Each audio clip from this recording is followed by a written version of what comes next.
Bab 231 Perencanaan Ding Hao. Nama, Kaisar Tertinggi Pedang Penulis, Luan Si Kuangdao. Plus matikan mengatur ulang. Terlepas dari rasa iri dan cemburu yang disebabkan oleh pertukaran senjata batu ajaib, Ding Hao bahkan lebih pendiam dari sebelumnya. Dia menghadiri kelas tepat waktu setiap hari dan berbagi pengalaman pelatihannya dengan murid-murid Akademi Kaos Hijau Timur seperti Wang Xiaoqi dan Zhang Fan. Dia dipukuli oleh Wang Juefeng, kepala guru yang sinis tepat waktu setiap hari. Dia mulai pergi ke tempat sampah setiap pagi untuk mengajar anak-anak di daerah kumuh seni bela diri. Meskipun Tiansu yang sudah tua itu cabul dan pelit, dia juga berhati-hati dalam hal ini.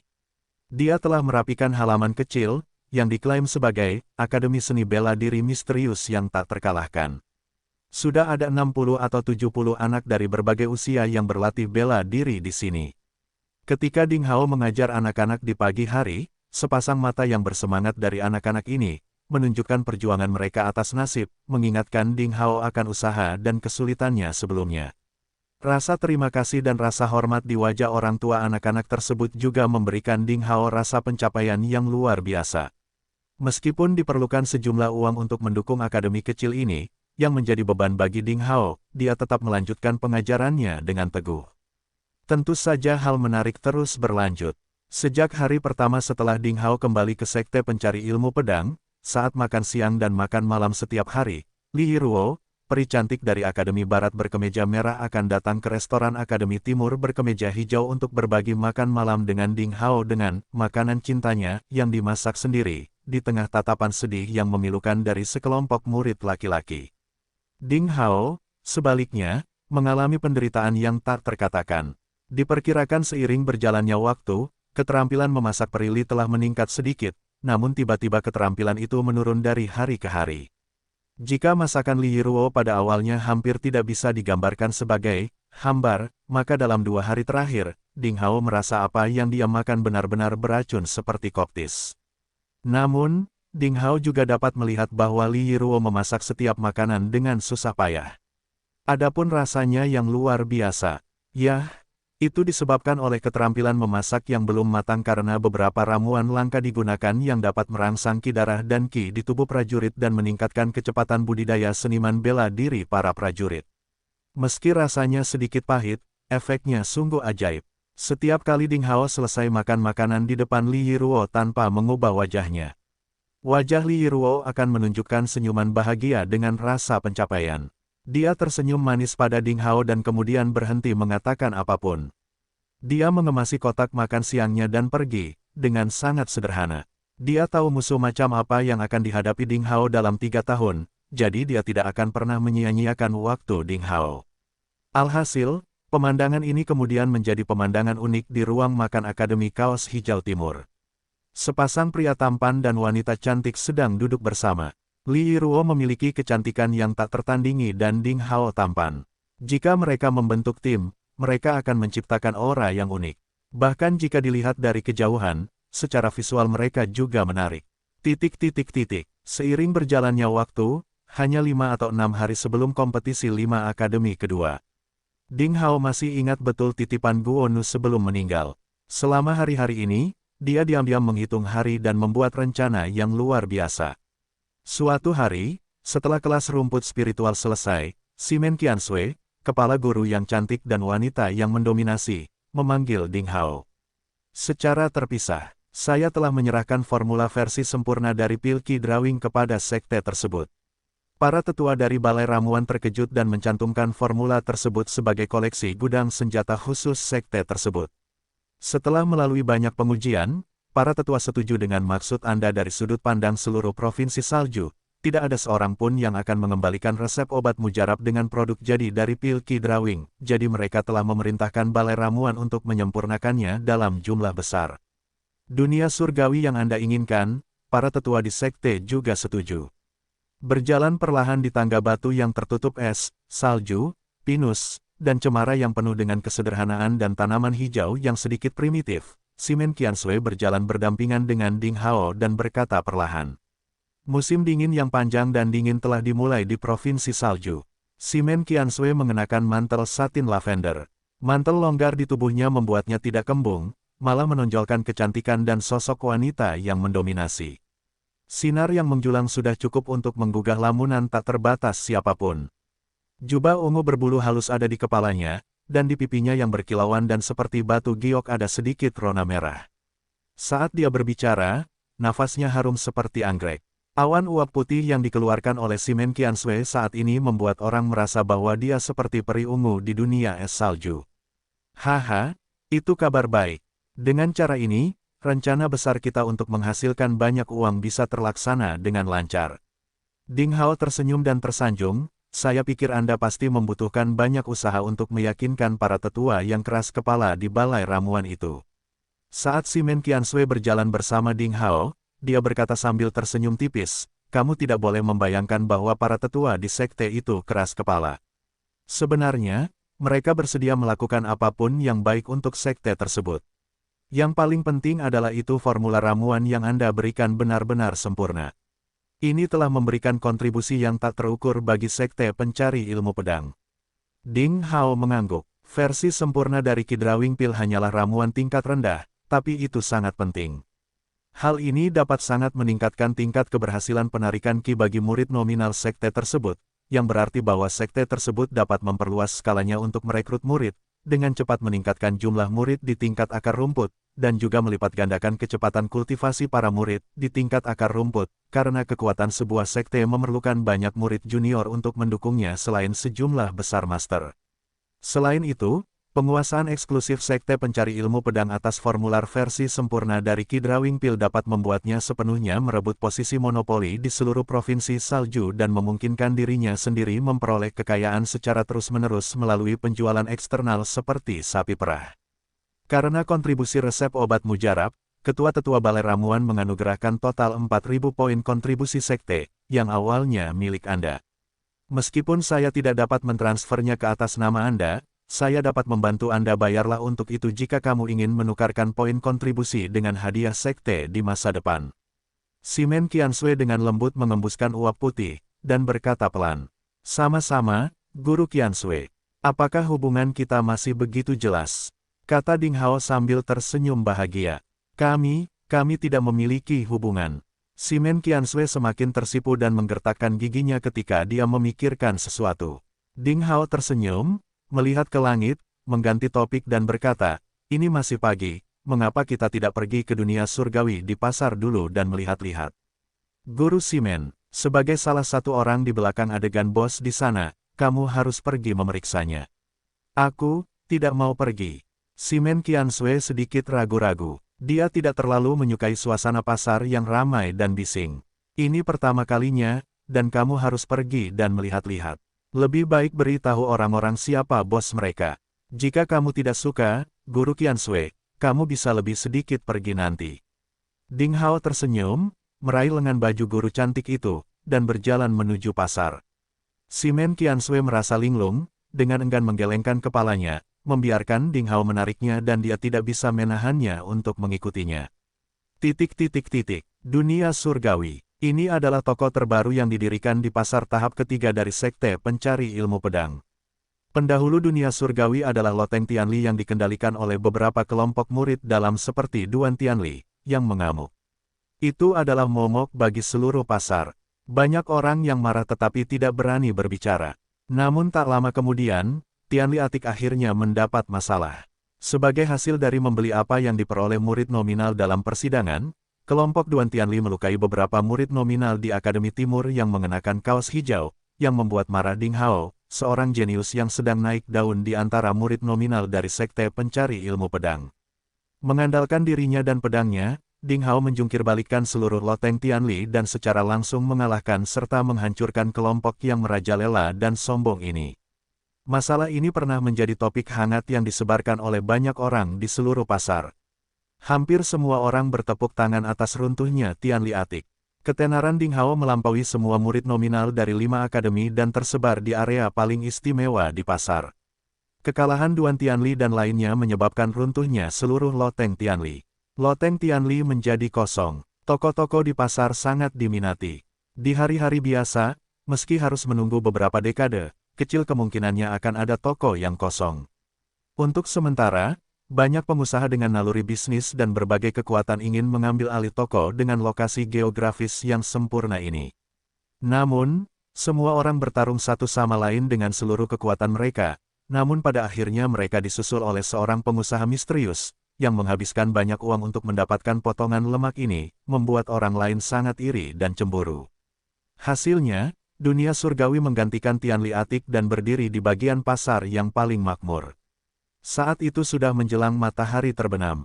Kepingan salju halus beterbangan di langit, dan sinar matahari kemasan, dengan dinginnya musim dingin yang unik, bertabur di tanah, membuat pasar yang sibuk sepanjang hari, menunjukkan kelembutan yang langka. Pernahkah kamu mendengarnya? Dikatakan bahwa seorang jenius kecil yang langka bernama Simen Qiansui di Sekte Pencari Ilmu Pedang, yang telah membuat pil penggambar Qi yang sempurna. Setelah meminumnya, kamu tidak akan mengalami efek samping. Ini dapat membantu kamu menggambar Qi berhasil, dan telah lulus ujian oleh berbagai ahli pil di balai ramuan. Saya juga telah mendengar tentang masalah ini. Meskipun agak sulit dipercaya, berita dari Herb Hall seharusnya tidak salah. Ya, versi sempurna dari pil penggambar Qi sungguh luar biasa. Bahkan Master Hebat Chen Nanchao, Raja Pil di Provinsi Salju, tidak mampu memecahkan masalah sulit tentang cara pembuatan pil, tetapi sebenarnya itu telah terjadi, diselesaikan oleh murid junior. Latar belakang apa yang dimiliki Simen Qiansui? Sungguh luar biasa, Sekte Pencari Ilmu Pedang akan bangkit dan berkembang. Sebelum ada Ding Hao, sekarang ada Simen Qiansui. Mereka semua adalah orang-orang yang luar biasa, jenius, ini jelas. Merupakan awal dari kebangkitan sekte tersebut. Hahaha, bagus, Sekte Pencari Ilmu Pedang akan bangkit dan berkembang. Bagi kelompok bisnis kita, ini jelas merupakan hal yang baik. Jika saatnya tiba dengan bantuan kekuatan Sekte Pencari Ilmu Pedang, posisi kita akan naik juga. Kita bisa memperluas bisnis kami ke kota-kota dan pemukiman manusia lainnya di Provinsi Salju. Yah, aku harus mencari cara untuk berteman atau menjalin hubungan kekerabatan dengan Ding Hao dan Simen Qiansui. Aku tidak pernah membuat penilaian yang salah. Jika kamu tidak percaya padaku, kamu bisa menunggu dan melihat bahwa meskipun kedua orang ini adalah masih murid akar rumput sekarang, cepat atau lambat, mereka pasti akan menjadi andalan Sekte Pencari Ilmu Pedang. Haha, Manajer Zhang, bahkan orang buta pun dapat melihat masalah ini dengan jelas. Anda tidak perlu mengatakannya, namun, saya lebih mementingkan hak jual Qi Drawing Pil. Apakah kita bisa mendapatkannya atau tidak? Jika kita bisa mendapatkannya, maka kita akan benar-benar menjadi makmur dan duduk di atas emas atau perak gunung. Di pasar, bisnis sedang lesu saat ini. Beberapa manajer toko dan stafnya sedang duduk di depan pintu, mengambil napas dan saling menyapa setelah hari yang sibuk. Mereka semua profesional dan sangat akrab satu sama lain. Seperti biasa, setiap orang mengambil bangku kecil, membentuk lingkaran dan membicarakan hal-hal baru. Dalam 2 hari terakhir, rumor tentang kemunculan versi sempurna dari Qi Drawing Pil dengan cepat menggantikan pendirian dunia surgawi dan menjadi fokus perhatian semua orang di pasar tingkat rendah, seperti petir di lapangan. Pada saat ini, di kejauhan dari dunia surgawi, terdengar suara aneh, bercampur dengan kemarahan dan teriakan. Cukup meriah dan menarik perhatian banyak orang. Sepertinya seseorang pergi ke dunia surgawi untuk membuat masalah lagi. Seharusnya tetap Sun Liang dan orang-orang merajalela lainnya. Apakah ini yang ke-10 kalinya dalam 6 hari? Setiap hari mereka pergi ke dunia surgawi untuk membuat masalah. Jelas mereka bermaksud mencegah orang melakukan bisnis. Mereka benar-benar bertindak terlalu jauh. Sun Liang dan Sun Xin bukanlah orang yang berperilaku baik. Mereka sudah lama mendambakan letak geografis Tianli Atik, namun mereka tidak berani berdebat dengan Duan Tianli dan para pengikutnya. Sekarang Tianli Atik telah berubah menjadi dunia surgawi, dan di belakang panggung bos telah berubah dari Duan Tianli menjadi nama grup bisnis Song, jadi mereka tidak sabar untuk melompat keluar dan membuat masalah. Kedua orang itu hanya mengandalkan sepupu mereka yang merupakan murid dalam, dan mereka juga disukai oleh para tetua sekte. Mereka hanya melakukan kejahatan di seluruh pasar. Dari sudut pandangku, cepat atau lambat, pembalasan kehancuran untuk Tianli Atik akan menimpa mereka. Mungkin ini sulit terjadi. Kedua orang ini licik dan penindas dan mereka tidak akan memprovokasi orang seperti Ding Hao. Sekelompok orang menghela nafas di pintu dan menggelengkan kepala tanpa daya. Di pasar Sekte Pencari Ilmu Pedang, selain persaingan bisnis yang ketat, berbagai peraturan tersembunyi dan kontes kekuatan gelap cukup sering terjadi. Meskipun olah hukuman dari Sekte Pencari Ilmu Pedang juga telah menetapkan berbagai aturan, dan kelompok bisnis yang ditempatkan di sini juga cukup kuat, kelompok yang relatif lemah seringkali saling berdesak-desakan. Misalnya, dua bersaudara Sun Xin dan Sun Liang awalnya hanyalah dua orang yang melakukan counter-jumper kecil di pasar. Kemudian, karena sepupu mereka Yu Longmen maju menjadi murid dalam dari Sekte Pencari Ilmu Pedang, dan mereka juga mendapat bantuan dari seorang tetua batin, maka mereka tiba-tiba membentuk grup bisnis mereka sendiri dan naik ke puncak. Dengan bantuan kekuatan sepupu mereka Yu Longmen, mereka melakukan banyak hal untuk mendominasi pasar, yang juga merupakan pengganggu besar di pasar. Saat mereka berbicara, mereka menggelengkan kepala tanpa daya, merasa kasihan pada bos dunia surgawi. Saat dia terjerat oleh dua pengganggu dan bajingan ini dan diharapkan dia harus tutup dan bangkrut dalam waktu dekat. Saat itu, sepasang pria dan wanita muda yang cerdas, seperti sepasang kekasih, membisikkan sesuatu dan berjalan perlahan berdampingan melalui jalanan di depan mata semua orang, sehingga pria tampan dan wanita cantik itu menarik perhatian banyak orang dalam sekejap. Pria itu baru berusia 14 atau 15 tahun, tinggi dan langsing, dengan rambut hitam seperti air terjun, bahu lebar dan pinggang sempit. Tampan seperti batu giok, ia mengenakan kemeja tipis berwarna hijau, dengan wajah anggun seperti mahkota batu giok dan alis berbentuk pedang. Sudut mulutnya dipenuhi senyuman tipis dan ramah. Dia memancarkan pesona kepercayaan diri yang meyakinkan tanpa disadari. Wanita itu mengenakan rok katun lavender dan mantel lavender, bergoyang dengan gerakan lincah seperti bunga musim dingin yang mekar sendirian di udara dingin. Dia anggun dan cantik, pendiam dan lembut, dengan rambut pirang panjang menjuntai di tepi jubah, seperti sutra dan satin, memantulkan sinar matahari, memberi orang aura suci yang tidak bisa dinajiskan, dan dia adalah kecantikan yang hampir tidak nyata. Ini adalah, di tengah kerumunan, Ye Chen, penjaga toko muda dari Studio of Treasures, matanya berbinar, dan dia berdiri dengan penuh semangat dengan kuas dan langsung mengenali identitas pemuda tampan itu.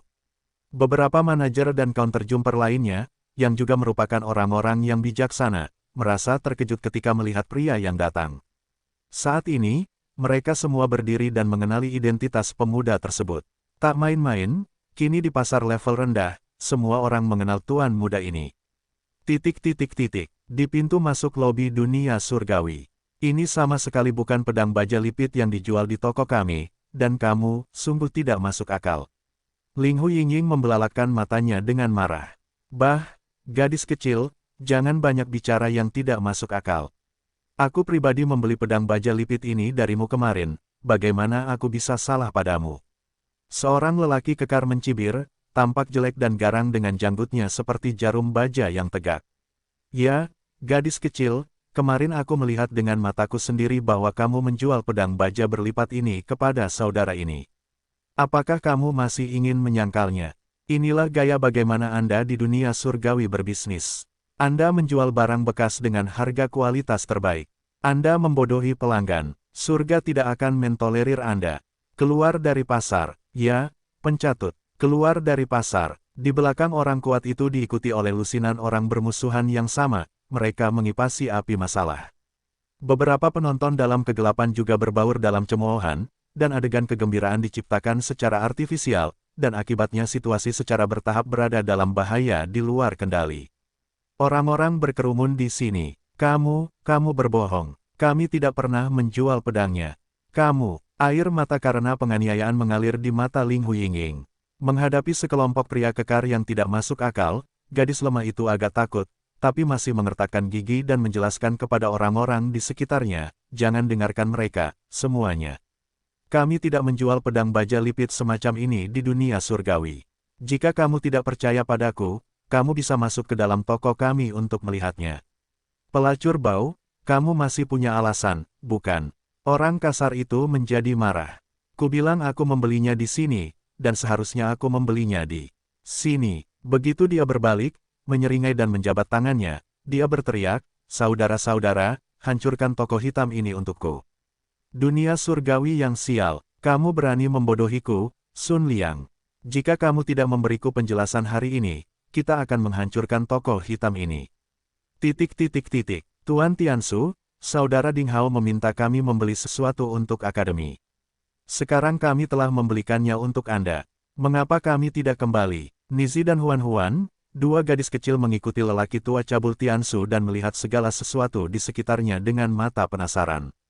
Tumbuh di daerah kumuh, ini adalah pertama kalinya mereka datang ke pasar yang makmur. Dunia luar yang indah membuat kedua gadis itu membuka mata lebih lebar dan merasa kewalahan.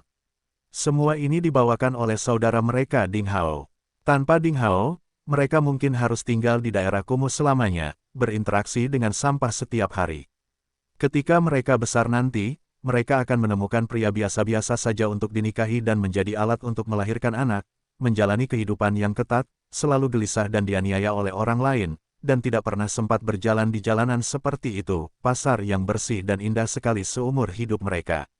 Lebih penting lagi, saudara Ding Hao memberi mereka kesempatan untuk mengubah nasib mereka. Hei, tidak mudah untuk datang ke sini. Kenapa tidak berbelanja yang bagus? Jadi, kalian berdua, tidak suka di sini. Terlihat sangat cabul, Tiansu, dengan sepasang mata yang mengamati toko-toko dan kios-kios di sekitarnya, berkata sambil tersenyum bahagia. Tidak, di sini indah, bersih, dan ramai. Aku sangat menyukainya. Iya, udara di sini pun harum, tidak seperti daerah kumuh, penuh bau, wah, banyak hal lucu di sini. Huan dan Nizi menunjukkan rasa iri di mata mereka. Mereka melihat orang-orang datang dan pergi dengan pakaian dan baju besi yang bersih dan indah, tetapi mereka, dengan pakaian kasar yang ditambal, berjalan di jalan pasar yang luas dan bersih seperti sedang bermimpi. Bagi mereka, dibandingkan dengan kawasan kumuh tempat mereka dibesarkan sejak kecil, pasar bagaikan surga yang bersih dan cerah. Karena ini sangat bagus, mengapa kamu begitu ingin kembali? Tidak ada yang tahu apa yang dipikirkan orang tua tidak senonoh Tiansu. Dia memimpin dua gadis kecil tanpa tergesa-gesa berjalan-jalan di antara toko dan kios, tampak tanpa tujuan, dan benar-benar menghabiskan waktu. Kembali berlatih seni bela diri. Kedua gadis kecil itu berbicara serempak, saudara Ding Hao berkata bahwa kita harus banyak menderita jika ingin sukses. Kita harus melakukan upaya puluhan ribu kali lebih banyak daripada orang lain dalam berkultivasi sehingga kita dapat mengubah asal-usul kita, dan takdir. Kamu benar-benar dicuci otak oleh pemuda tampan Ding Hao. Kamu terlalu dicuci otaknya. Tiansu menggelengkan kepalanya dengan getir, kamu sangat memujanya dan menganggap setiap kata yang dia ucapkan sebagai keputusan ilahi, dan kamu hanya dicuci otak. Semua yang dikatakan saudara Ding Hao adalah demi kebaikan kita sendiri. Huan dan Nizi sama-sama mengatakan hal yang sama. Di sela-sela kata-kata, mereka tidak menyembunyikan pemujaan fanatik di wajah mereka. Tiansu merasa tidak bisa berkata-kata. Baiklah, aku akan mengantarmu. Dengan ekspresi kamu telah menang, Tiansu mengertakkan gigi dan berkata, beli beberapa barang lagi dan kami akan kembali. Jangan khawatir, itu tidak akan menunda waktu latihanmu.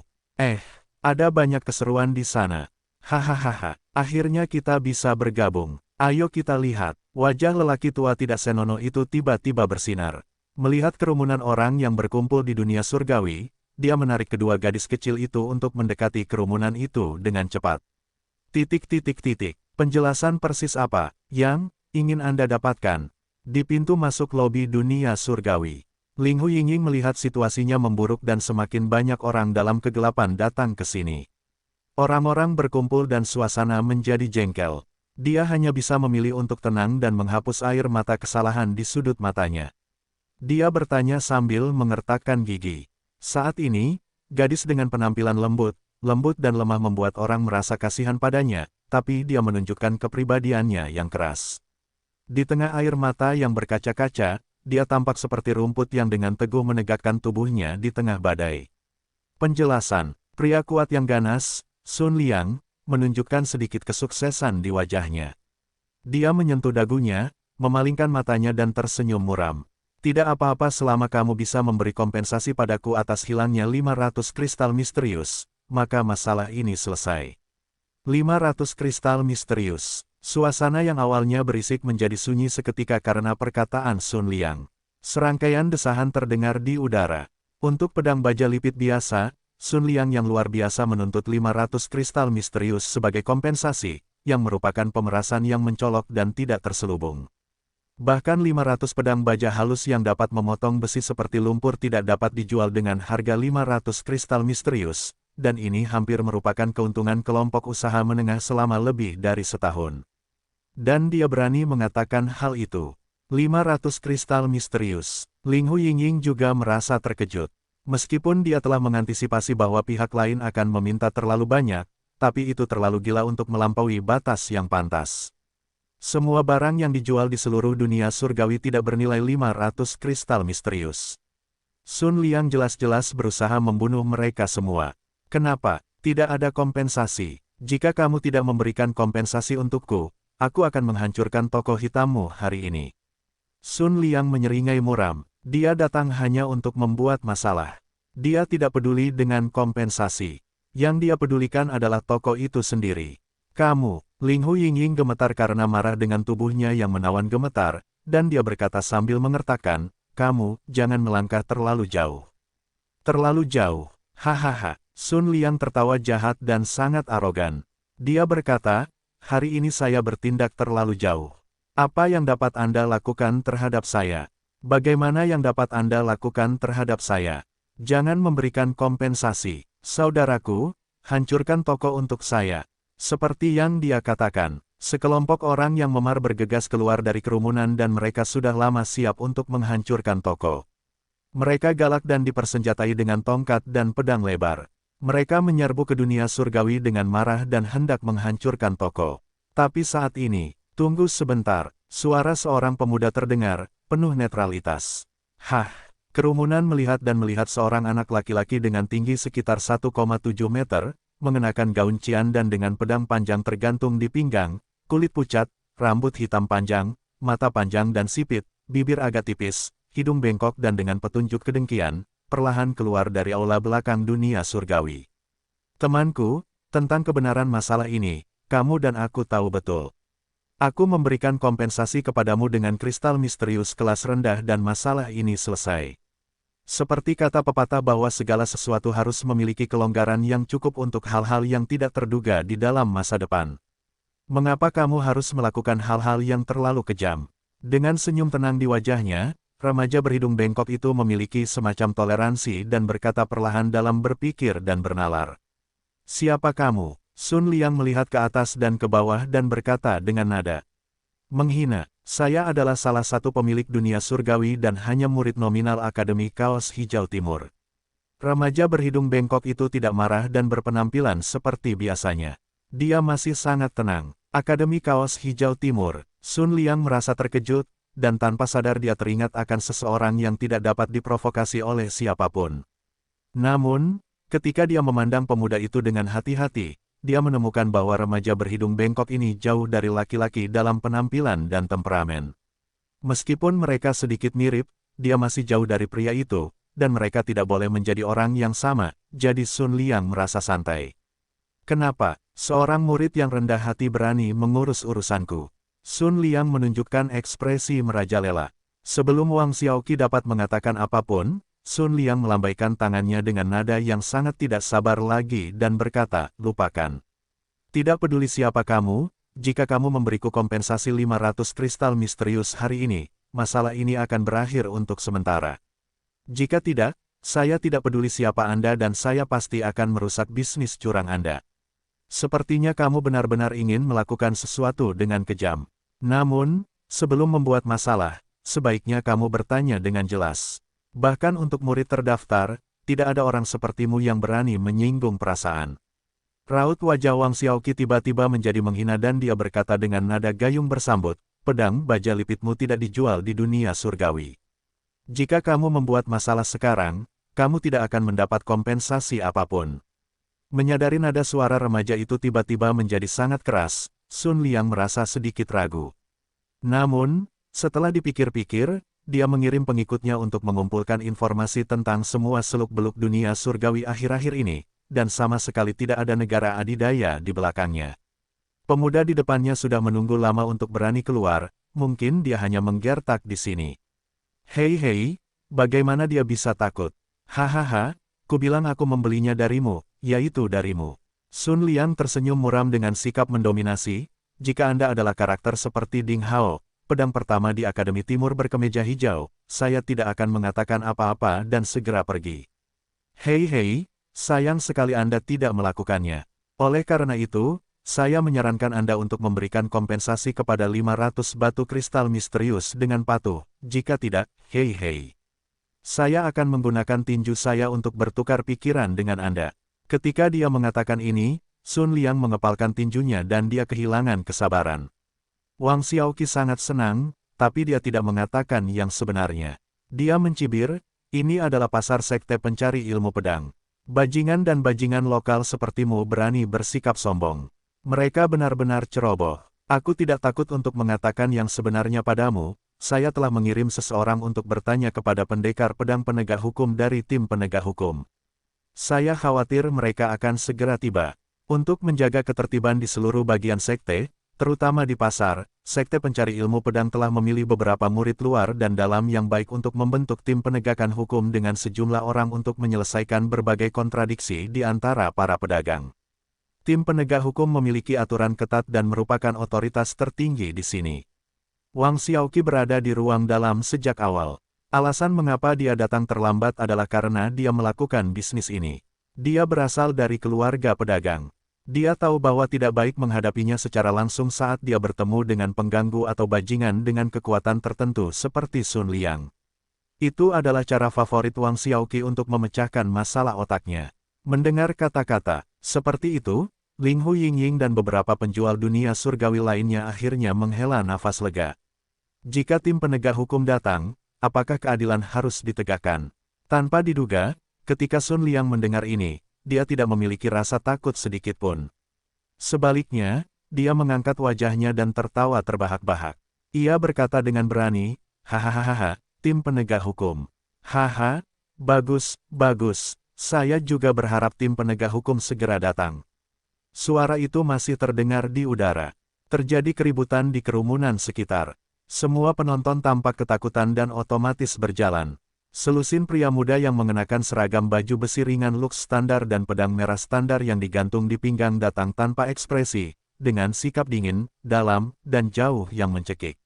Dipimpin oleh seorang pemuda jangkung, kurus, berwajah segitiga, gelap seperti besi, tanpa ekspresi, dengan lapisan es di wajahnya, dia melihat sekeliling dengan penuh hormat dan berteriak dengan dingin, "Ada apa? Mengapa kamu tidak berbisnis benar? Beraninya kamu mengumpulkan orang di sini untuk membuat masalah. Apakah kamu ingin mengadili kematian?" Pria ini bernama Zhou Zihao, salah satu dari 10 pemimpin tim penegak hukum. Dengan wajah hitam dan hati yang dingin, dia memiliki reputasi menggunakan taktik kejam di pasar. Kapten Zhou, Wang Xiaoqi menghela napas lega dan bergegas dengan wajah tersenyum. Dia menjelaskan apa yang terjadi secara detail pada Zhou Zihao. Pada akhirnya, dia menambahkan, semua yang saya katakan adalah benar. Tolong bersikap adil terhadap dunia surgawi. Kami telah sepenuhnya dirugikan. Setelah memahami apa yang dikatakan Wang Xiaoqi dengan wajah dingin, Zhou Zihao tetap tenang. Dengan mata tajam, dia menatap Sun Liang. Itu benar-benar kata-kata yang sepihak. Sun Liang mencibir pada Wang Xiaoqi dan mendatangi Zhou Zihao. Dia mengubah wajahnya dan tampak marah. Dia membela diri, "Kapten Zhou, kakakku membeli pedang baja berlipit kemarin seharga 100 tael perak di dunia surgawi. Saat kami pergi berburu di hutan belantara, dia bertarung dengan binatang buas, dan pedang baja berlipit itu tiba-tiba patah. Kakakku tertangkap lengah dan terluka parah di tempat. Belakangan, kami menemukan bahwa pedang ini terbuat dari besi tua dan tidak dapat digunakan. Jelas bahwa toko tersebut menipu pelanggan. Sangat disayangkan jika tidak menganggap serius nyawa para prajurit. Kapten Zhou, pencatut seperti itu tidak boleh ditoleransi untuk merusak reputasi sekte pencari ilmu pedang dan harus dihukum berat." Kedua belah pihak mempunyai pendapat berbeda. Zhou Zihao tidak berekspresi dan tidak terlihat apa yang dia pikirkan. Dia meminta beberapa orang untuk membawa pedang baja yang hampir patah itu. Setelah mengamati dengan cermat, dia menjentikkan jarinya ke pedang. Dengan suara gemerincing, pedang itu pecah menjadi 2 bagian dan jatuh ke tanah. Melihat hal ini, ketua tim penegak hukum langsung menjadi marah dan berkata, "Itu memang pedang berkualitas buruk. Menjijikkan, prajurit kita telah melewati api dan air, mereka memburu setan dan membela perdamaian dunia, suku manusia. Sekarang beberapa pencatut dengan ceroboh mengabaikan nyawa para pejuang dan membuat senjata berkualitas rendah yang sangat rentan. Mereka harus dihukum dengan meretas. Apa yang dia katakan adalah jujur dan tegas. Tapi Wang Xiaoqi mengubah wajahnya. Dia mengenali maksud Zhou Zihao. Yang dimaksud Zhou Zihao secara samar adalah dia sepertinya setuju dengan Su Liang, seorang pengganggu dan bajingan. Ayolah, pasangkan 50 kg belenggu besi hitam pada orang-orang di dunia surgawi. Mereka telah melakukan perbuatan salah dalam berbisnis. Mereka telah menjual pedang berkualitas rendah untuk menyakiti para pejuang. Kirim mereka ke aula luar untuk ditahan. Dan interogasi dengan penyiksaan. Hal semacam ini tidak boleh ditoleransi. Zhou Zihao melambaikan tangannya dan membuat penilaian yang sangat bias terhadap Sun Liang dan timnya. Kapten Zhou, kamu, Wang Xiaoqi marah dan cemas, dan dia merasa sangat kecewa. Kenapa ini terjadi? Wang Xiaoqi tahu bahwa dia berasal dari keluarga pengusaha dan memahami semua jenis aturan, jadi dia telah mengunjungi banyak pemimpin tim penegak hukum secara diam-diam dan mengirimkan hadiah berharga secara berturut-turut, dan dia berpikir bahwa dia telah menembus semua tautan utama. Zhou Zihao, khususnya, telah menerima hadiah besar Wang Xiaoqi sebanyak 3 kali. Dia pernah bertepuk tangan dan berjanji bahwa dia tidak akan membuat masalah bagi dunia surgawi. Bagaimana dia bisa, pada saat kritis, berbalik dan berdiri bersama Sun Liang? Melihat apa yang terjadi, Sun Liang menunjukkan senyuman arogan dan berbahaya. Hei, anak baru, kamu menganggap dirimu pintar. Apa menurutmu besi tua kecilmu bisa menipuku? Kapten Zhou memang menerima hadiahmu, tapi ini adalah dunia di mana kekuatan adalah kehormatan tertinggi. Uang dan hadiah yang kamu berikan bisa saja tidak bisa dibandingkan dengan kata-kata sepupuku. Dia mendekati telinga Wang Xiaoqi dan berbisik gembira dengan nada menggoda dan menghina. Wang Xiaoqi segera mengerti apa yang terjadi. Dengan tergesa-gesa, dia mengusir anggota tim penegak hukum tanpa pertimbangan lebih lanjut dan berkata dengan keras, "Saya menolak untuk mematuhi perintah Anda. Pedang baja lipit inferior tidak dibeli di toko kami." Berani, tak terkekang. Serangkaian teriakan eksplosif terdengar seketika. Wajah Zhou Zihao dipenuhi amarah. Dia melintas dan meraih kerah Wang Xiaoqi. Dia hampir mengangkat Wang Xiaoqi dan mencibir, "Kenapa? Apakah kamu berani menolak penangkapan? Bocah, pikirkan baik-baik konsekuensinya. Bagi mereka yang menolak penangkapan, tim penegak hukum berhak langsung membunuh mereka." "Kamu?" Wang Xiaoqi merasa sangat kecewa sehingga dia tidak lagi berani melawan. Dia tahu kali ini dia benar-benar gagal.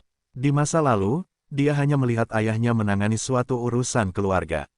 Dia pikir dia telah belajar pengalaman berbisnis dari keluarganya dan telah melihat melalui orang-orang. Faktanya, dia tidak terlalu terlibat dalam dunia ini dan masih terlalu muda serta memikirkan bisnis secara sederhana. Kali ini, sejak awal itu adalah jebakan. Sun Liang jelas telah memasang jebakan dan membujuknya ke dalamnya. Sun Liang dan Zhou Zihao adalah burung berbulu. Sungguh konyol bahwa dia mengira semuanya berada di bawah kendalinya, dan luar biasa masih mengirim seseorang untuk meminta tim penegak hukum untuk datang, tetapi dia tidak tahu bahwa orang yang dia undang bukanlah seorang penolong melainkan kaki tangan. "Kakak senior Ding, aku mengecewakanmu." Wang Xiaoqi merasa menyesal dan sedih. Pada awalnya dia bersemangat dan Ding Hao memiliki harapan yang tinggi terhadap dunia surgawi. Saat memikirkan hal ini, Wang Xiaoqi agak frustrasi. Tujuan awalnya adalah menjadikan dunia surgawi sebagai sapi perah dan mendapatkan uang untuk budidaya Ding Hao. Tiba-tiba, tanpa diduga dia telah mengacaukan semuanya. Dua petugas tim penegak hukum datang dan memasang belenggu besi hitam pada Wang Xiaoqi dan orang lain di dunia surgawi dengan kasar dan kasar. Rantai besinya berdenting, membuat selusin counter jumper dan pelayan termasuk Ling Hu Yingying menjadi pucat karena ketakutan dan menggigil. Semuanya menjadi tawanan. "Hahaha, Kapten Zhou, kamu memang memiliki mata yang bijaksana dan kamu dapat mengetahui siapa yang benar dan siapa yang salah dalam sekejap. Kamu melakukan hal yang benar. Bukan hanya bocah nakal ini tetapi semua counter jumper dan pelayan di dunia surgawi dan semua yang lain, pelayan rendahan yang memegang lilin kepada iblis juga harus ditangkap." Sun Liang tertawa, berpuas diri sebagai pemenang, dan berkata, "Pengusaha dan bajingan yang tidak bermoral yang menjual barang-barang berkualitas rendah dan menyakiti para pejuang harus dihukum berat dan tidak boleh ditoleransi." Zhou Zihao tersenyum dan mengangguk, dan hendak mengatakan sesuatu. Tetapi pada saat ini, dari kerumunan tiba-tiba terdengar suara seorang gadis kecil yang lemah. Orang jahat, kamu membeli pedang dari toko Bai Feng dan kamu mematahkannya sendiri. Saya telah melihat semuanya. Meskipun suara ini lemah, saat ini sangat jelas, dan semua orang yang hadir mendengarnya. Semua orang mengubah wajah mereka dan melihat ke bawah ke sumber suara.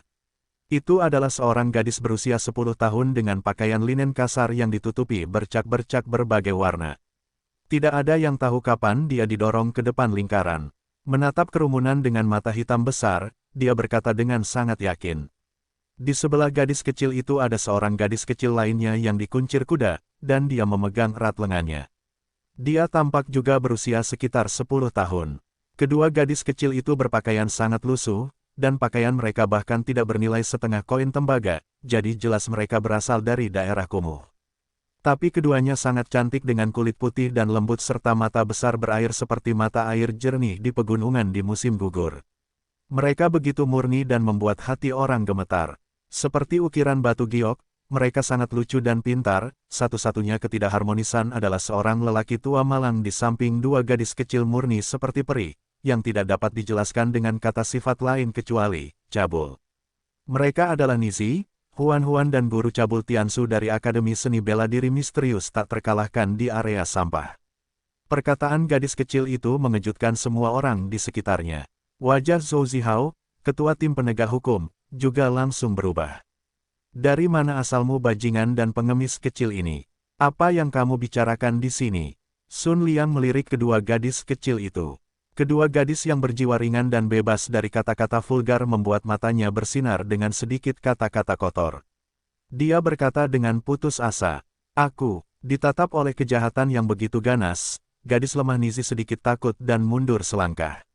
Melihat teman kecilnya sedang marah, Huan-Huan yang selalu keras kepala, berdiri di depan temannya, membusungkan dadanya, mendongak dengan berani dan berkata, "Mengapa kamu begitu galak? Kami melihatnya dengan mata kepala sendiri di siang hari.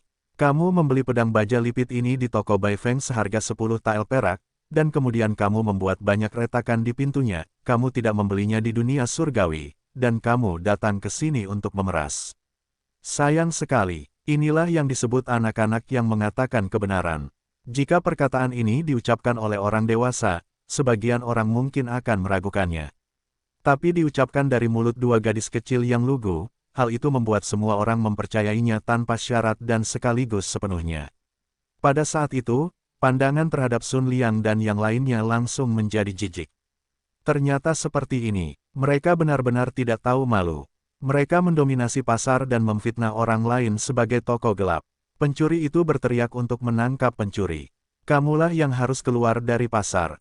Tanpa investigasi, tim penegak hukum sewenang-wenang menganiaya yang baik dan berkomplot dengan yang jahat, yang membuat masyarakat merasa sangat kecewa. Terjadi keriuhan dan makian di tengah kerumunan. Situasi yang sudah tenang, karena perkataan Huan-Huan dan Nizi, menjadi rumit dan membingungkan lagi. Dalam sekejap, terjadi pembalikan. Beberapa orang, yang tidak mengetahui kebenaran, pada saat ini, merasa bahwa mereka memiliki kesamaan dan secara bertahap beralih ke dunia surgawi.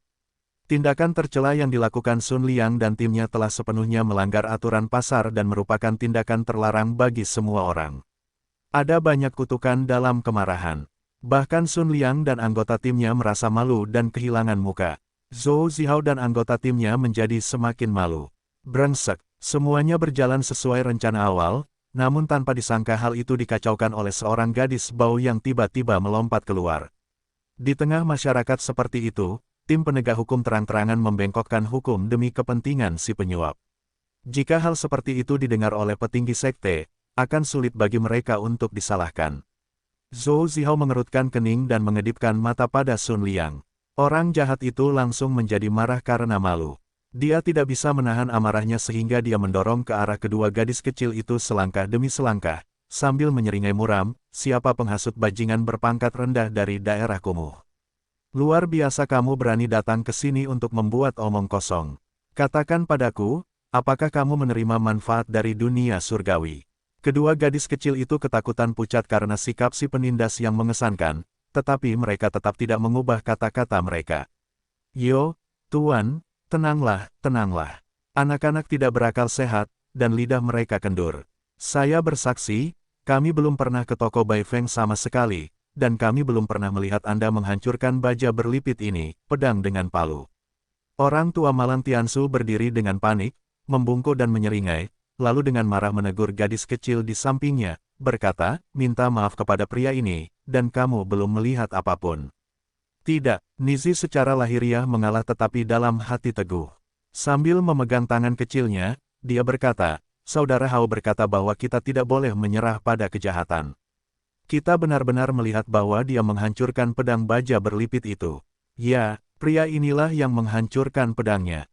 Penjahat hitam, kenapa masih begitu galak? Huan juga berkata dengan marah, saya bisa bersaksi. Saya tidak bisa mengecewakan Saudara Hao. Keberanian kedua gadis kecil itu membuat banyak orang di sekitarnya tersipu malu. Faktanya, pada perkembangan ini, semua orang sudah mengetahui kebenaran masalah tersebut. Beberapa di antaranya seperti Nizi dan Huan. Orang dewasa yang telah melihat konspirasi Sun Liang sebelumnya tidak berani berdiri dan mengatakan sepatah kata pun untuk dunia surgawi. Jika dibandingkan dengan dua gadis kecil di depan mereka, mereka hanya merasa malu. Beberapa orang diam-diam merasa terkejut siapa orang yang disebut Saudara Hao itu dan dia membuat kedua gadis kecil itu dari vulgar sangat memujanya. Sial, dua pelacur kecil, kamu tidak tahu kerumitannya. Di usia muda, kamu sangat licik. Ketika kamu besar nanti, kamu akan bertindak terlalu jauh. Hei, hari ini aku melumpuhkanmu. Mari kita lihat apakah kamu Saudara Hao akan muncul atau tidak. Wah, seperti yang dikatakan Sun Liang, dia menamparkan kedua gadis kecil itu dengan kejam. Jelas dia menamparkan dengan sekuat tenaga seperti angin kencang. Sekalipun itu batu, ia akan terkoyak. Jika tamparan itu benar-benar menimpa dua gadis kecil yang berair seperti batu giok, mereka akan terbunuh dalam sekejap. Sun Liang sebenarnya berniat membunuh dua gadis kecil. Ada seruan yang tak terbendung di antara kerumunan. Toh kedua gadis cilik itu masih muda, diselimuti angin kencang, sehingga Pucat Pasi bahkan lupa menghindari tamparan. Berdiri di samping mereka, lelaki tua Malang Tiansu juga tampak ketakutan, hanya berdiri di situ. Tidak ada yang melihat bahwa di dalam lengan bajunya yang compang camping, telapak tangannya yang kurus sedikit terangkat, dia bermaksud melakukan sesuatu, tetapi tak lama kemudian, dia sepertinya telah menemukan sesuatu, dan perlahan dia menjatuhkan tangannya. Saat berikutnya, berhenti, sebuah celaan yang dingin dan halus. Semua merasa pusing saat ini. Pada saat kritis ini, sosok hantu ungu muncul di depan kedua gadis kecil itu, pergelangan tangan dan jarinya seperti batu giok. Dia mengulurkan kelima jarinya, dan memukul dengan ringan. Dengan kemeja ungu, seketika telapak tangannya dan tangan Sun Liang saling bertabrakan. Bang! Suara teredam, angin kencang bertiup kemana-mana. Ah! Dengan teriakan yang menyedihkan, Sun Liang seperti disambar petir, dia mundur dengan cepat dengan satu tangan terkulai lemas dan dia tidak bisa mengangkatnya. Di hadapannya, seorang gadis cantik berdiri tegak dengan anggun. Ah! Lenganku patah, Sun Liang sambil memegangi lengan kanannya berteriak dengan sedih. Wajahnya pucat karena kesakitan, yang sepertinya diolesi lapisan bubuk emas. Dia melolong seperti babi yang disembelih.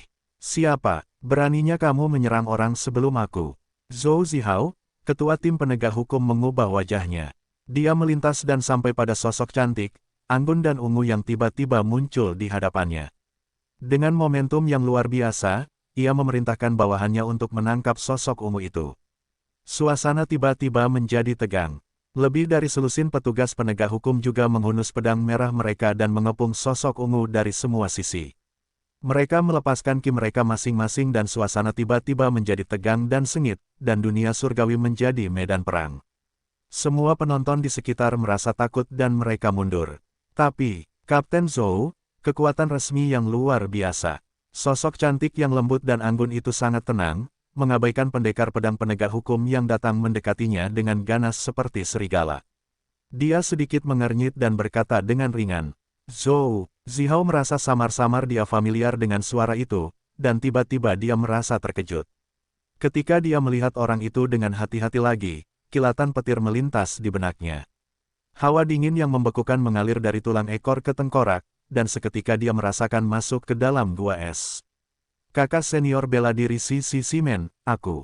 Zhou Zihao tergagap dan tidak dapat berbicara dengan jelas. Di hadapannya wanita yang bersih dan anggun seperti teratai putih yang halus dan harum ini tidak mengkritiknya, namun kerutan dan kata-kata yang ringan sudah cukup untuk membuatnya bergidik ketakutan sebagai pemimpin pendekar pedang penegak hukum.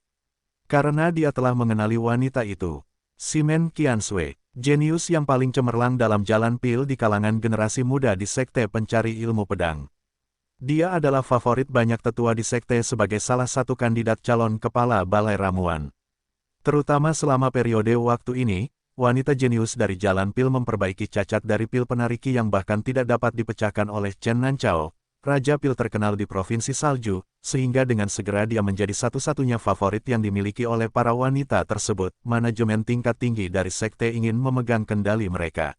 Sekarang semua permintaannya telah dipenuhi dan dia benar-benar seorang selebriti dari Sekte Pencari Ilmu Pedang. Dan sebagai salah satu murid yang pernah bergabung dengan Sekte Pencari Ilmu Pedang bersama Simen Qiansui pada saat yang sama, Zhou Zihao juga berbakat, dan mampu menonjol di antara ribuan murid dan menjadi salah satu dari 10 pemimpin penegakan hukum, tim di kawasan bisnis. Namun, dibandingkan dengan roh jahat seperti Simen Qiansui, dia seperti burung pipit lumpur bagi angsa-angsa dan cahaya. Kunang-kunang bagi cahaya bulan, perbedaan di antara keduanya terlalu jauh. Saat itu, sebagai murid satu generasi, Zhou Zihao pernah menjadi pengagum Simen Qiansui, namun ia tidak pernah berani mengekspresikan dirinya. Dia hanya bisa memandangnya dari kejauhan. Karena itulah dia mengetahui dengan baik karakter gadis dunia lain ini. Baru saja penampilan Simen Qiansui tidak kasar, tetapi Zhou Zihao sangat jelas bahwa ini sudah merupakan perilakunya yang sangat marah, dan dia yakin bahwa selama kata-kata ringan Simen Qiansui sudah cukup untuk langsung membiarkan manajemen puncak sekte menghapus posisinya sebagai pemimpin tim, dan nasibnya akan lebih buruk lagi. Oleh karena itu, meskipun selama bertahun-tahun dia telah terbiasa dengan berbagai adegan, Zhou Zihao tidak dapat menahan diri untuk tidak memiliki pikiran kosong. Kakak senior bela diri Simen. Bagaimana dia bisa sampai di sini? Zhou Zihao berdiri diam di tempat. Pendekar pedang penegak hukum lainnya adalah orang-orang yang bijaksana secara duniawi. Melihat ekspresi pemimpin mereka, mereka tidak mengerti apa yang terjadi, tapi mereka merasa ada yang tidak beres. Hanya Sun Liang yang tidak menyadari semua ini sama sekali. Rasa sakit yang menyedihkan di lengannya membuat pria jahat yang nakal ini merasa seperti singa kawin di masa panas yang pasangannya diambil. Dia diliputi amarah dan dengan panik menggeram, "Apa yang kalian semua lakukan? Cek, ayo dan bunuh ini jalang." Anak buah Sun Liang segera mengayunkan pedang, dan tombak mereka dan mengepung Simen Qiansui. Saat ini, Zhou Zihao akhirnya terbangun. Menyadari bahwa kelompok makhluk sembrono ini berani mengalahkan Simen Qiansui secara tak terduga, dia merasa terkejut dengan keringat dingin, menamparkan punggung mereka, dan 3 atau 5 orang kuat di depan ditampar. "Sekelompok bajingan, tanpa diduga kamu berani mengalahkan kakak senior bela diriku Simen, dan apakah kamu mendekati kematian? Tangkap mereka semua." Zhou Zihao berteriak dengan wajah pucat. "Kapten Zhou, apakah Anda salah?" Saat ini Sun Liang menemukan bahwa segala sesuatunya tampak berbeda dari yang dia bayangkan. Cek Yu, Zhou Zihao tidak memberi kesempatan pada Sun Liang untuk menjelaskan, menamparnya dengan keras sehingga Sun Liang menangis terseduh-seduh dan wajahnya yang bengkak seperti kepala babi. Sejujurnya, Zhou Zihao bahkan berniat membunuh Sun Liang saat ini. Jika bukan karena momok yang penuh kebencian, bagaimana dia bisa bertemu dengan kakak senior bela diri Simen dalam situasi seperti ini? Dan bagaimana dia bisa membuat kakak senior bela diri Simen begitu tidak puas. Zhou Zihao langsung merasa bahwa dia akan murung, masa depan di Sekte Pencari Ilmu Pedang. "Kakak senior bela diri Simen, aku tidak menyangka itu kamu. Kamu ketakutan." Pemimpin tim Zhou, dengan penampilan yang jahat dan anggun sekarang, seperti kelinci putih kecil yang tidak berbahaya sekarang, dia membungkuk kepada Simen Qiansui dengan senyum menyanjung di wajahnya. Dalam suasana sepi, terdengar serangkaian suara desahan yang tak terkendali. Kali ini, bahkan orang bodoh pun mulai memahami bahwa gadis pendiam berjubah ungu, terlihat lembut dan lemah, ternyata adalah orang yang sangat besar dengan identitas bangsawan, dan bahkan Zhou Zihao sebagai ketua tim penegak hukum tidak berani memprovokasi dia. Sun Liang juga melupakan rasa sakitnya dan tetap di tempatnya. "Kakak senior bela diri Simen. Apakah itu Simen Qiansui?" seorang jenius dalam ilmu pil yang menjadi pusat perhatian akhir-akhir ini. Ya Tuhan, siapa yang dia provokasi? Ekspresi yang jelas-jelas menjijikkan muncul di wajah Simen Qiansui. Dia hanya secara pasif dibawa oleh Ding Hao untuk melihat-lihat dunia surgawi, tetapi tanpa diduga hal seperti itu terjadi padanya. Terlepas dari sebab dan akibat dari kejadian tersebut, di saat-saat terakhir saja, kelakuan buruk Sun Liang yang berniat membunuh dua gadis muda yang diukir dalam bubuk dan dipoles dengan batu giok tanpa kekuatan untuk melawan, sudah cukup untuk membuat kecantikan sedingin es, yang juga seorang wanita yang mendominasi memiliki kemarahan yang belum pernah terjadi sebelumnya di luar kendali. Itu sebabnya dia membagikannya di hadapan Ding Hao. Sedangkan untuk pendekar pedang penegak hukum yang memanggil Simen Qiansui Martial Senior Sister Simen, Simen Qiansui tidak memiliki kesan sama sekali. Mungkin mereka berada di akademi yang sama ketika dia menjadi murid terdaftar, tapi ini tidak penting sama sekali. Simen Qiansui tidak ingin memiliki saudara muda bela diri seperti itu. Di hadapan senyuman menyenangkan Zhou Zihao, Simen Qiansui sedikit mengernyit lagi. Dia tidak berkata apa-apa, dan hanya menoleh ke Ding Hao yang berdiri di sampingnya. Saat ini, Ding Hao tenang dan tenteram. Tapi Simen Qiansui tidak tahu mengapa dia merasakan hawa dingin yang mengerikan diam-diam menyebar di tubuh pemuda tampan ini dengan semacam keheningan yang menyesakkan sebelum badai mendekat. Zhou Zihao, pada saat ini, juga akhirnya memperhatikan pemuda tampan seanggun batu giok. Tapi dia sudah ketakutan, sangat cemas, dan tidak terlalu memperhatikannya. Oleh karena itu, reaksi pertamanya adalah salah mengira bahwa ini adalah pengedar narkoba Simen Qiansui atau orang lain, jadi dia tidak menganggapnya penting. Kakak senior Hao, Huan dan Nizi juga mengenali Ding Hao saat ini. Sambil tersenyum, mereka bergegas mendekati Ding Hao dan memegang lengan Ding Hao di kedua sisi. Mata beberapa orang langsung terfokus pada Ding Hao. Ternyata pemuda berjiwa kepahlawanan ini adalah kakak senior Hao yang dipanggil oleh dua gadis kecil. Dari pakaiannya, dia seharusnya menjadi murid terdaftar. Beberapa orang yang berpengetahuan luas secara bertahap mengenali siapa remaja ini. Mereka langsung tersentak dan bersukacita atas kemalangan Sun Liang. Sun Liang dan rekan-rekan pengganggunya akhirnya berhasil mengalahkan lempengan besi tersebut. Kakak senior Hao, mengapa kamu ada di sini? Dua gadis kecil dengan kepribadian yang sangat berbeda, seperti semua teman mereka dari Akademi Seni Bela Diri Misterius tak terkalahkan, lebih suka memanggil Ding Hao, kakak senior Hao, daripada Tuan Ding. Ding Hao menunduk dan tersenyum. Dia dengan sayang menyentuh kepala kedua gadis kecil itu. Aku baru saja melihatnya. Kamu sangat berani. Kedua gadis kecil itu sangat bangga hingga mereka dipuji oleh kakak senior Hao, yang membuat mereka hampir terbang ke awan. Setelah jeda, Ding Hao menatap Wang Xiaoqi, yang dibelenggu dalam belenggu yang berat, dan bertanya dengan tenang, apa yang terjadi? Masalahnya adalah, teman-teman ini sedikit cemburu, dan mereka menemukan bahwa bisnis kita bagus, mereka iri, jadi mereka datang secara khusus untuk mencoba kekuatan dunia surgawi kita. Wang Xiaoqi, yang semuanya terbelenggu selesai, tampak santai. Dia mengucapkan kata, kita, dengan sangat jelas. Dia ingin memberitahu semua orang bahwa, dunia surgawi, adalah milik Ding Hao, dan kemudian dia mengatakan dengan tepat apa yang baru saja terjadi. Hingga kini Wang Xiaoqi akhirnya tenang, ia merasa rileks sepenuhnya. Dia bahkan sedikit bersemangat. Dengan Simen, kepala guru dan kakak senior Ding sebelum aku, mari kita lihat siapa yang berani membuat masalah di dunia surgawi hari ini. Pikir Wang Xiaoqi. Setelah mendengar ini, Ding Hao tidak menjadi marah. Sebaliknya, dia mengangguk dengan sangat serius dan berkata, oh, karena ketua tim penegak hukum Zhou meminta Anda untuk bekerja sama dalam penyelidikan, maka Anda harus tinggal di penjara aula interogasi luar selama beberapa hari. Jangan khawatir, saya pikir pimpinan sekte pasti akan memberi kita penjelasan yang masuk akal. Wang Xiaoqi menatap Ding Hao sedikit, dan dia segera mengerti apa yang dia maksud. Kakak bela diri Ding bermaksud mempermasalahkannya. Bagus, cara yang bagus. Dunia surgawi telah memenangkan hak penjualan pil Qi Drawing, yang pasti akan membuat beberapa orang merasa iri, dan benci. Bukan tidak mungkin bagi orang-orang itu untuk diam-diam memasang jari-jari di rodanya. Hari ini adalah waktu yang tepat untuk mengambil kesempatan ini untuk membangun prestise dan membiarkan para pelaku kejahatan dan iblis memahami bahwa dunia surgawi bukanlah kesemek yang lembut untuk diremas semua orang. Saya mengerti. Saya akan bekerja sama dengan penyelidikan Kapten Zhou. Wang Xiaoqi tersenyum, berkata kepada Zhou Zihao dengan mengucapkan kata, bekerja sama, dengan jelas dan kuat, bahkan orang bodoh pun bisa mendengar ironi dalam kata-katanya.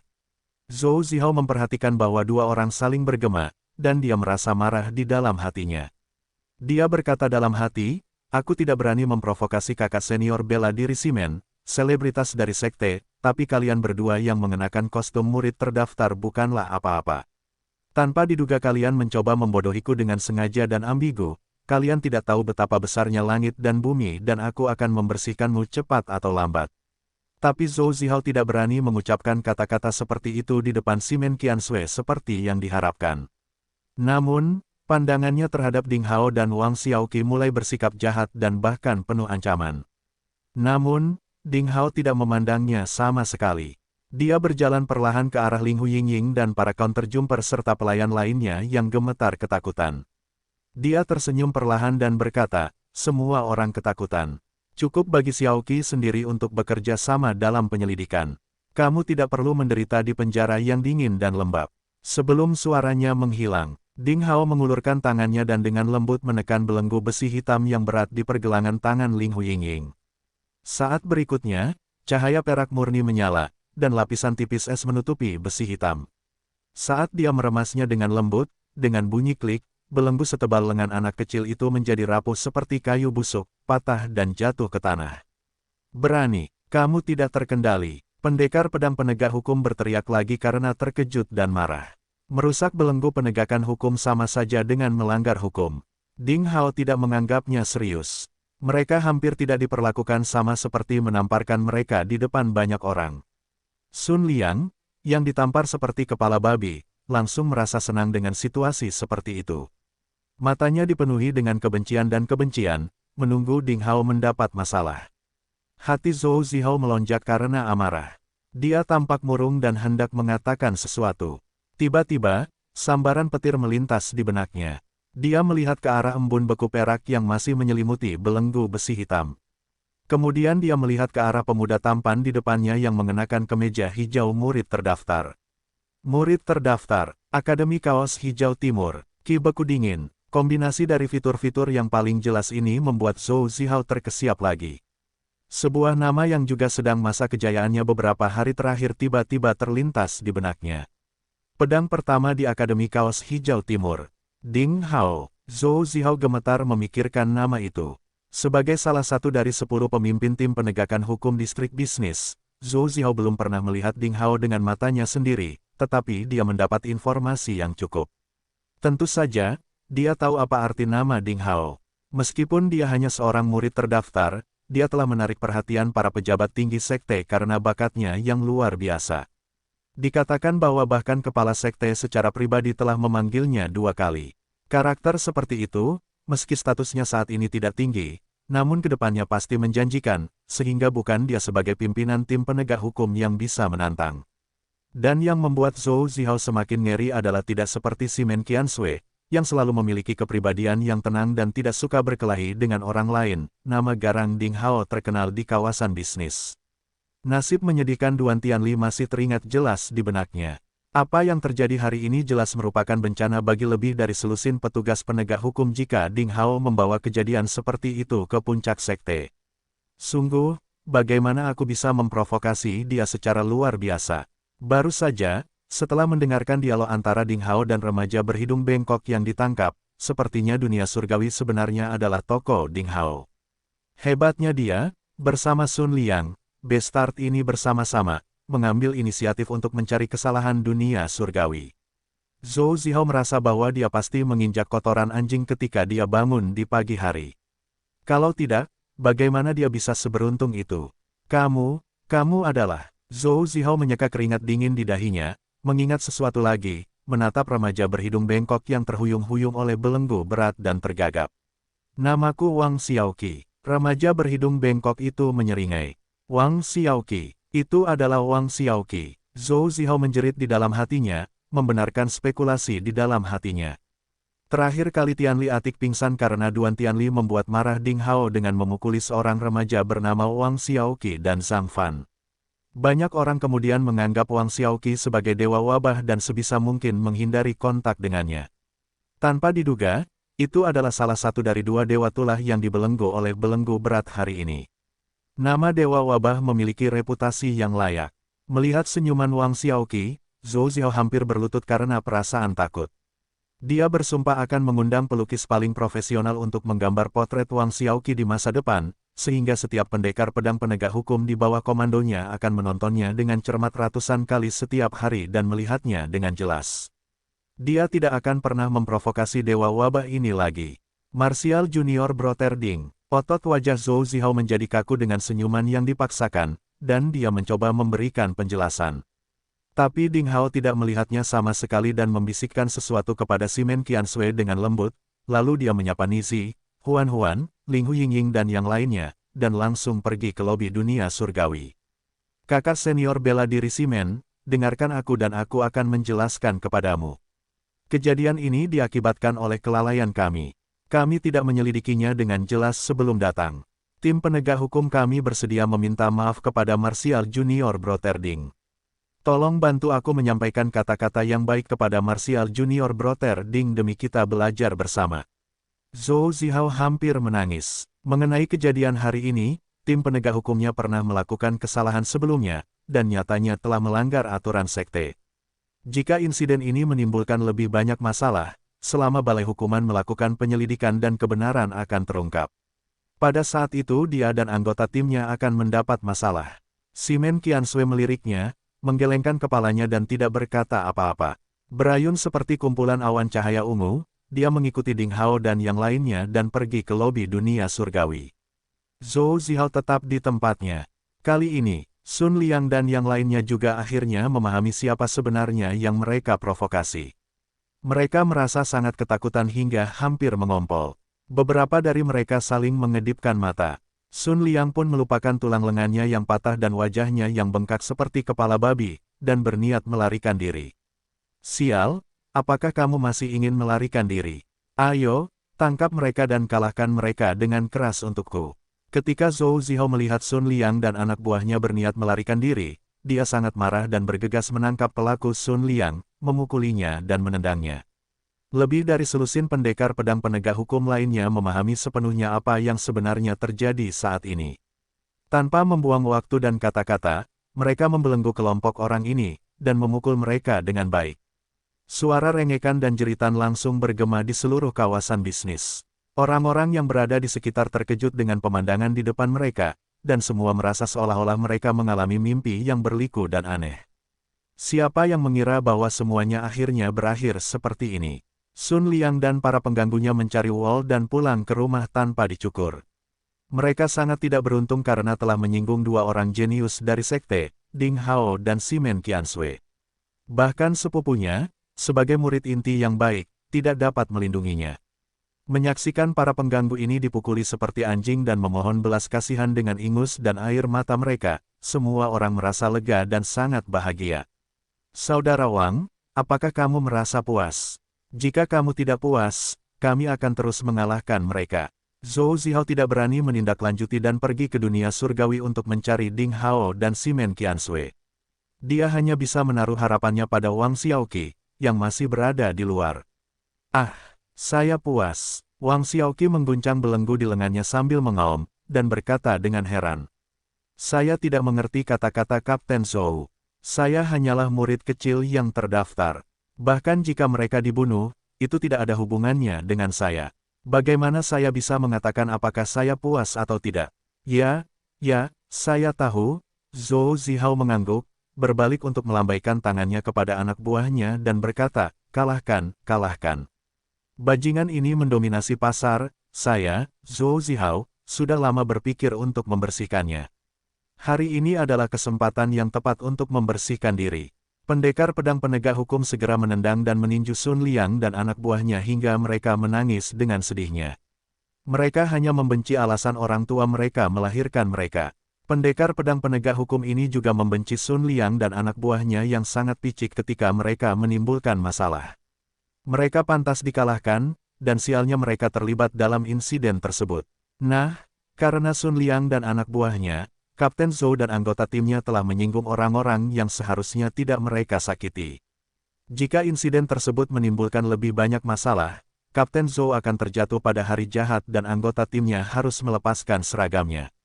Karena mereka berpikir bahwa mereka telah berhasil mendapatkan posisi sebagai pendekar pedang penegak hukum, mereka hanya selangkah lagi untuk mencapai kesuksesan, sehingga kemarahan pada pendekar pedang penegak hukum sulit untuk ditekan, dan mereka memukuli Sun Liang dan anak buahnya lebih keras. Dalam waktu kurang dari beberapa saat, Sun Liang dan anak buahnya dipukuli hingga berlumuran darah dan mereka pingsan hingga meninggal. Zhou Zihao berkata sambil tersenyum paksa, "Saudara muda Wang, apakah kamu nyaman sekarang? Jika tidak, saya akan terus memukuli mereka." Wang Xiaoqi memandang Sun Liang dan yang lainnya yang tergeletak di tanah seperti anjing mati. Lalu ke Zhou Zihao dengan senyum menyanjung di wajahnya, dan menggelengkan kepalanya. "Lupakan saja, jika bajingan ini benar-benar dibunuh, itu akan menimbulkan banyak masalah. Saya tidak ingin terlalu mempermalukan Kapten Zhou." Mendengar kata-kata Wang Xiaoqi, Zhou Zihao dan pendekar pedang penegak hukumnya segera menghela nafas lega. "Yah, bagus sekali. Aku khawatir kamu tidak akan membelinya. Karena kamu membiarkannya pergi, itu berarti sudah setengah jadi," pikir Zhou Zihao. Senyuman Zhou Zihao di wajahnya seperti bunga krisan yang sedang mekar, dan dia membungkuk dengan sopan, "Saudara muda Wang, kamu baik hati. Jika aku jadi kamu, aku akan membunuh binatang buas ini hari ini." "Hei, saudara muda bela diri Wang, aku punya mata tapi gagal melihat sehingga saya telah menyinggung saudara muda bela diri Ding, Anda harus membantu saya. Jika kita tahu bahwa dunia surgawi adalah milik saudara muda bela diri Ding dan kakak senior bela diri Simen, kejadian seperti itu tidak akan terjadi sekarang." Wang Xiaoqi menatap wajah tersenyum di depannya dan merasa jijik, tapi dia tidak menunjukkan perasaannya yang dalam. Ada pepatah yang mengatakan bahwa seseorang lebih suka memprovokasi pria sejati daripada penjahat. Orang seperti Zhou Zihao, meskipun tidak bisa diandalkan, bagaimanapun juga, adalah salah satu pemimpin tim penegak hukum di kawasan bisnis tingkat rendah ini. Jika dia benar-benar menyinggung perasaan jahat ini, dia akan seperti seekor binatang buas yang terpojok melakukan sesuatu yang nekat dan juga akan membuat pendekar pedang penegak hukum lainnya merasa dekat satu sama lain, yang tidak kondusif bagi perkembangan dunia surgawi. Mendirikan dunia surgawi, Wang Xiaoqi, selain mengembangkan bisnis keluarganya di sekte pencari ilmu pedang, juga ingin mencapai tujuan terbesarnya dalam membantu Ding Hao. Dia tahu bahwa Ding Hao lahir di daerah kumuh dan bisa dikatakan miskin. Bahkan sebagai seorang pejuang berbakat, dia tidak dapat tumbuh tanpa bantuan uang dan harta. Wang Xiaoqi berharap dunia surgawi akan menjadi fondasi paling kokoh bagi perkembangan Ding Hao dan memberikan dukungan finansial berkelanjutan untuknya. Bagi Wang Xiaoqi, hubungan dengan Ding Hao lebih penting daripada urusan keluarganya. Dia sangat jelas bahwa begitu Ding Hao benar-benar tumbuh dan naik ke manajemen tingkat tinggi di sekte pencari ilmu pedang, itu akan menjadi bantuan yang tak tertandingi bagi dia dan bisnis keluarganya. Bagi seorang jenius seperti Ding Hao, meningkatkan kekuatan melalui kultivasi adalah prioritas pertama di atas upaya untuk menangani hal-hal sepele. Dan dengan harga diri Ding Hao, dia tidak akan berinteraksi dengan penjahat itu, jadi hal-hal gelap ini harus ditangani oleh Wang Xiaoqi untuk Ding Hao. Memikirkan hal ini, wajah Wang Xiaoqi menjadi sedikit lembut dan berkata, "Saya yakin Kapten Zhou dan anggota tim Anda pasti tertipu oleh Sun Liang dalam masalah ini. Saya akan menjelaskannya kepada saudara bela diri Ding." Adapun, saat mengucapkan kata-kata seperti itu, mata Wang Xiaoqi tertuju pada Sun Liang dan anak buahnya yang tergeletak di tanah berpura-pura menjadi anjing mati. Zhou Zihao segera mengerti maksudnya dan berkata, "Jangan khawatir, saudara muda bela diri Wang, orang-orang ini, saya pasti akan meminta mereka untuk memiliki kenangan panjang di penjara aula interogasi luar. Saya berjanji, di masa depan tidak akan pernah ada orang gila yang tidak mempunyai mata untuk membuat masalah di dunia surgawi." Wang Xiaoqi mengangguk puas. "Jadi Kapten Zhou, Anda harus bekerja keras. Saya ingin tahu apakah Kapten Zhou, Anda punya waktu, saya akan menjamu Anda dan saudara-saudara itu nanti dan minum bersama." "Bagaimana dengan itu?" Zhou Zihao langsung sangat gembira. "Bagus sekali. Beraninya aku meminta." Saudara Wang mengeluarkan uang. Sejujurnya, jika tidak ada hubungan antara Ding Hao dan Simen Qiansui dan hubungan mereka dengan pimpinan sekte, Zhou Zihao akan mengabaikan Wang Xiaoqi, bahkan 100 Wang Xiaoqi berdiri di hadapannya. Tapi sekarang, Zhou Zihao berharap remaja berhidung bengkok ini menjadi saudaranya sendiri. Selama dia mampu membangun hubungan dengan para jenius seperti Ding Hao dan Simen Qiansui di sekte, manfaat di masa depan akan sangat tak terhitung. Mulai saat ini, ia bisa berbangga di antara 10 pimpinan tim penegak hukum. Dengarkan semuanya, setelah penyelidikan pribadiku sebagai ketua tim, dunia surgawi tidak bersalah. Sun Liang dan anak buahnya telah mendominasi pasar. Masukkan mereka ke penjara aula interogasi luar selama 6 hari.